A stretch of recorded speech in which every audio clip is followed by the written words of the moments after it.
رسول اللہ صلی اللہ علیہ وسلم نے ارشاد فرمایا کہ اے عائشہ، اگر تیری قوم دور جاہلیت کے ساتھ قریب نہ ہوتی بلکہ پرانی ہو گئی ہوتی۔ ابن زبیر رضی اللہ عنہ نے کہا، یعنی زمانے کفر کے ساتھ قریب نہ ہوتی تو میں کعبے کو توڑ دیتا اور اس کے لیے 2 دروازے بنا دیتا، ایک دروازے سے لوگ داخل ہوتے اور دوسرے دروازے سے باہر نکلتے۔ ایک مرتبہ حضرت معاذ بن جبل رسول اللہ صلی اللہ علیہ وسلم کے پیچھے سواری پر سوار تھے۔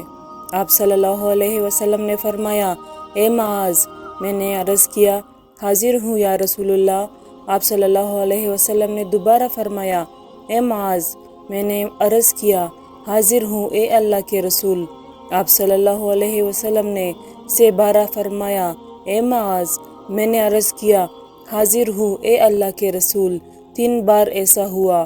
اس کے بعد آپ صلی اللہ علیہ وسلم نے فرمایا کہ جو شخص سچے دل سے اس بات کی گواہی دے کہ اللہ کے سوا کوئی معبود نہیں ہے اور محمد صلی اللہ علیہ وسلم اللہ کے سچے رسول ہے، اللہ تعالیٰ اس کو دوزخ کی آگ پر حرام کر دیتا ہے۔ میں نے کہا، یا رسول اللہ، کیا اس بات سے لوگوں کو باخبر نہ کر دوں تاکہ وہ خوش ہو جائے؟ آپ صلی اللہ علیہ وسلم نے فرمایا، اگر تم یہ خبر سناؤ گے تو لوگ اس پر بھروسہ کر بیٹھیں گے اور عمل چھوڑ دیں گے۔ رسول کریم صلی اللہ علیہ وسلم نے ایک روز معاذ رضی اللہ عنہ سے فرمایا کہ جو شخص اللہ سے اس کیفیت کے ساتھ ملاقات کرے کہ اس نے اللہ کے ساتھ کسی کو شریک نہ کیا ہو، وہ یقیناً جنت میں داخل ہوگا۔ معاذ بولے، یا رسول اللہ، کیا میں اس بات کی لوگوں کو بشارت نہ سنا دوں؟